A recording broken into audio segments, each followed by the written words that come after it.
Nuestra libertad les provoca urticaria. En estos momentos, por todo lo que creo que tenemos en nuestro corazón, creo que debemos depositar nuestro voto en favor de Pedro Sánchez, de Pedro Sánchez, de Pedro Sánchez. La fiesta vive un momento especial con la juventud que busca hoy más que nunca esa verdad que nos quieren arrebatar los que poco bueno quieren para nuestro país y trabajan contra él, muchos viviendo de él, desde dentro y desde las naciones hermanas que conforman la hispanidad. Allá donde se prohíbe el toreo, desaparece la libertad y arroja una visión hemipléjica de la cultura. Y por eso no es casualidad que ahora pretendan arrebatar esta mirada de verdad a los más jóvenes. Pero esto no es nuevo. Y por eso Madrid se rebela y se levanta como nunca en defensa de su libertad y de la de España entera. No, es que ahora, tal y como están las cosas, recoger un premio de estas características en estos tiempos es un acto de valentía y de rebeldía, de alguna forma, porque hoy no se discute tanto lo que nosotros hacemos. Yo creo que se discute más y se cuestiona directamente que sigamos estando aquí. Es una situación bastante compleja porque hay quien dice que quiere abolir los toros, pero es que en realidad quiere algo mucho más inquietante, que es que desaparezcamos quienes no pensamos como ellos. Los toros, ahora mismo, para ellos son la excusa. Y lo que de verdad incomoda, lo que les incomoda, es la libertad ajena. Nuestra libertad les provoca urticaria.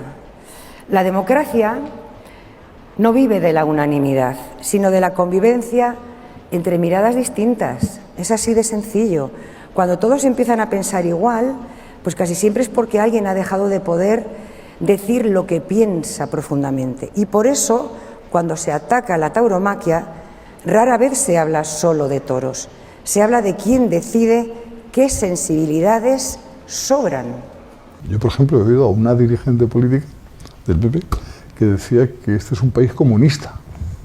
Ayuso, por ejemplo. Ayuso, sí, por ejemplo. No me gusta evitar, pero bueno, yo no sé, yo he conocido los países comunistas, porque he viajado en la época de la Unión Soviética a la Unión Soviética, he viajado a la República Democrática Alemana, he viajado por ahí, pero luego no es esto. Es decir, esto es lo más parecido a un país capitalista. O sea, vamos a dejarnos de bromas, ¿no? Que lo es. O que lo es. A un país capitalista, pero de ultracapitalista en todo caso, ¿no? La línea va por ahí. De la vivienda, por ejemplo. ¿no? Por ejemplo, ¿no? Pero vamos, que esto es un país comunista de estas cosas, o que ETA está dispuesta a tomar el poder. Hoy, un escaño de Bildu Cherokee ETA manda más que el principal partido del Congreso de los Diputados, que es el Partido Popular. ¿No os dais cuenta? Que hoy Bildu Cherokee ETA mandan más que el Partido Popular, al que no se le tiene en cuenta jamás en ningún debate de Estado. No, ya, cosas de ese tipo. Bueno, hombre, porque eso genera votos, porque el odio genera votos. Que es lo que, es decir, no es el afecto lo que genera votos, es el odio, porque se vota más en contra de alguien que a favor de alguien. O sea, esto es así. Y esto es Bannon, puro decálogo de Steve Bannon, de crear desinformación y crear miedo a la gente. Y entonces es muy fácil controlar, ¿no? Pero bueno, son tiempos complicados, ¿no? Yo creo que este es un país muy difícil. Este es un país en el que venimos de una guerra civil hace muchos años, que parece que no se olvida, que es difícil olvidarla. Igual no son tantos, ¿eh? No son tantos. Depende de cómo se mire. Claro, yo creo que eso ha dejado huella. Claro, hombre, ha dejado una huella tremenda, pero fíjate que en las guerras, cuando son internacionales, porque fíjate si no se han matado en 2 guerras mundiales franceses y alemanes, por millones, no es la Guerra Civil Española, y sin embargo son los países que más han colaborado dentro de la Unión Europea. O sea que al final el que se produzca una guerra civil donde se implica gente cercana, donde se mata al vecino, donde al final eso cuesta mucho superarlo, y es una pena, pero creo que la democracia y la Unión Europea, yo creo que sirvieron mucho para eso. Los griegos a esto le llamaban ostracismo. No les mataban, ya lo saben, pero los echaban de la tierra, los repudiaban, les borraban directamente de su tierra. Y hoy a ellos les basta con un eslogan y una superioridad moral bien administrada. No te discuten, eso sí, te criminalizan y te quieren sustituir. Y a eso le llaman progreso.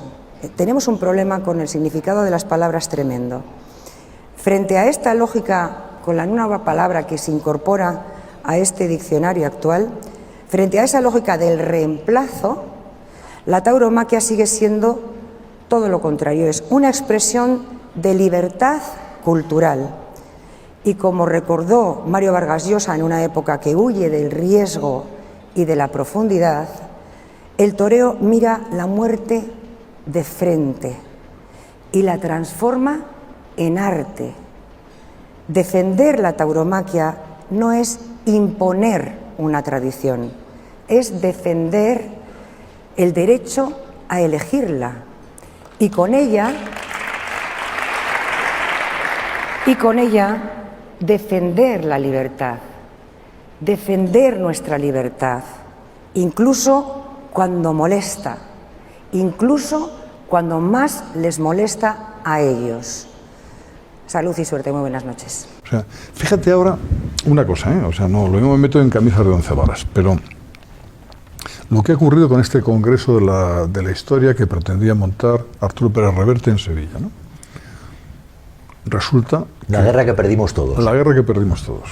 Que empieza a haber deserciones, ¿no? Maillo se va también David Uclés, que es el primero que se va. Por cierto, una novela maravillosa, ¿eh? La península de las casas vacías. Yo recuerdo cuando era joven, cuando ya se legalizó el Partido Comunista de España, yo lo recuerdo siempre, pero había un programa de La Clave que a mí me impactó, porque estaban, pues, personajes como Pilar Primo de Rivera, Santiago Carrillo, el senador, que además era de Albacete, que fue presidente del Partido Socialista, José Prat. En fin, bueno, había gente muy diversa. Y estaba el que era el cuñadísimo de Franco, que fue el que tenía las relaciones con el conde Chano en Italia, etcétera, etcétera. Y estaban hablando en un programa sobre la ideología de José Antonio. Vamos a ver. Si entonces gente que hizo la guerra, gente como José Prat, que fue ministro en el exterior del gobierno de la República, si estaba Pilar Primo de Rivera, si estaba Aranguren, estaba también, ¿cómo es que ahora no se puede hablar de ello?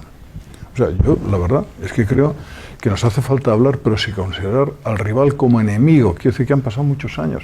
Aprendimos más en la época de la transición que ahora. Y eso es lo que sí me parece una pena, ¿no? Ya. Lo que pasa es que yo entiendo que se puede hablar. Otra cosa, yo respetaré, y seguro que tú también, el derecho a ellos a no querer participar. No, eso sí. No, o sea, si ellos han decidido, no me siento con Aznar a hablar de esto. No, bueno, todo el mundo tiene derecho. Es verdad que el título ya de por sí es controvertido, a mi modo de ver, porque esto de la guerra que perdimos todos, hubo quien la ganó. Yo creo que la perdió unos y la ganó otros. Pero claro, quiero decir que quizás sea el título lo que puede ser interpretado mal, ¿no?